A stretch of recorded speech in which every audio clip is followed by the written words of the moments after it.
Yo, what's good, YouTube? This is Jay from T&J, and we are down 3-0 to the Giants.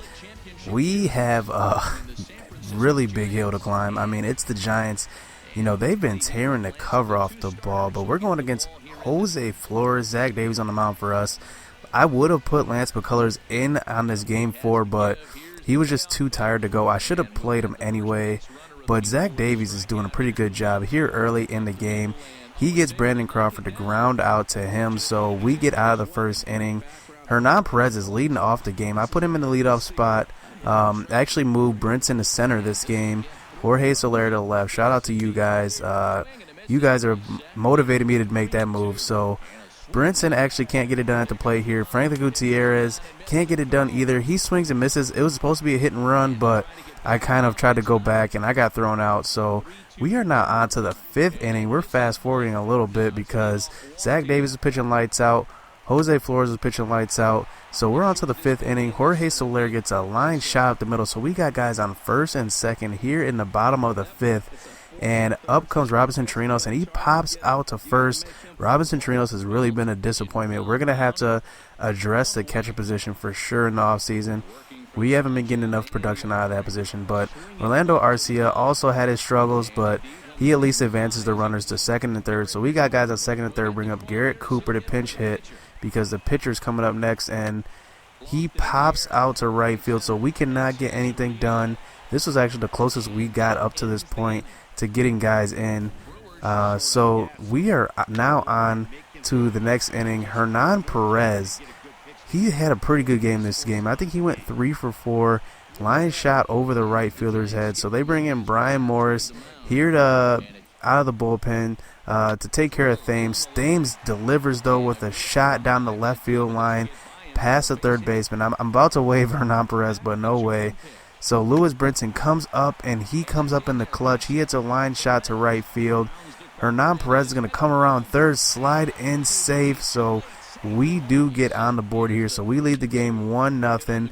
Franklin Gutierrez comes up, hits a hard grounder to short, but the shortstop makes a great play, turns 2 on that one. So we got 2 outs with a guy on third. Travis Shaw gets walked, but Jorge Soler strikes out on an outside slider. So we can't get anything done there. But on to the next inning. Orlando Arcia gets walked. Jerson Profar, I bring him in to pinch hit. He gets walked. So it's now the bottom of the 7th here, a 1-run game, and they bring in the former Brewer, Will Smith. It seems like former Brewers are all over here. So Hernan Perez, he can't do anything here. He strikes out after having a pretty good game up to this point. And Eric Thames grounds out to the second baseman. So Thames, he hasn't been doing anything these past couple games, but, you know, you can't expect him to carry the load. So here we have Antonio Bastardo on the mound. He's in out of the bullpen this inning, and Eduardo Nunez comes up, hits a dribbler to him, and Bastardo cannot handle it. So the former Brewer, Lorenzo Gang, comes up next, and Antonio Bastardo hangs one over the middle. Takes advantage. It seems like the former Brewers are killing us this game because Lorenzo Cain comes through for the Giants. This is a story we've seen way too many times. Lorenzo Cain has been killing us this whole series. We cannot keep him off the bases, and this time he delivers with a home run to left field. So the Giants lead 3-1. So we are actually on to the bottom of the 8th here, and Lewis Brinson gets on. Franklin Gutierrez hits a ground ball to short, and Lewis Brinson has the speed to advance all the way to third, and Travis Shaw continues his destruction of the baseball.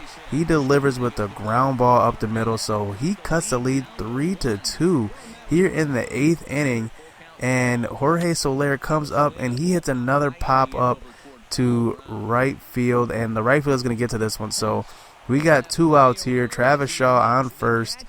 1-run game, and Jet Bandy, I actually bring him in instead of Robinson Chirinos because I'm sick of Robinson Chirinos at this point. He just isn't doing anything for me.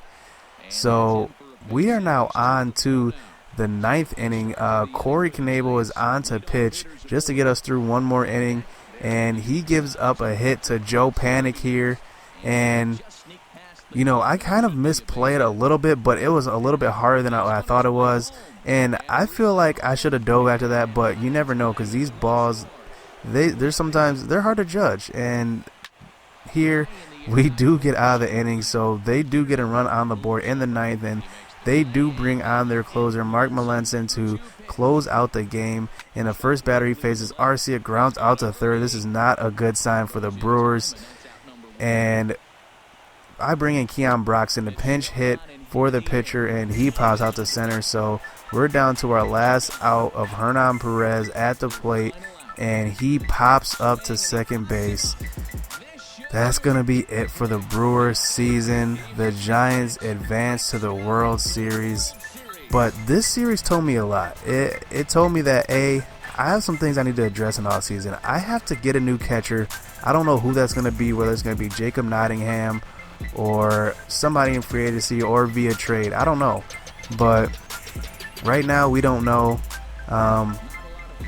We do need a reliable leadoff hitter because Hernan Perez, I like him at leadoff, but he just isn't full-time. I like him as a utility guy to come off the bench, but we'll see in the offseason comes. Hit subscribe, hit that like button. We'll be back for the next episode in the offseason.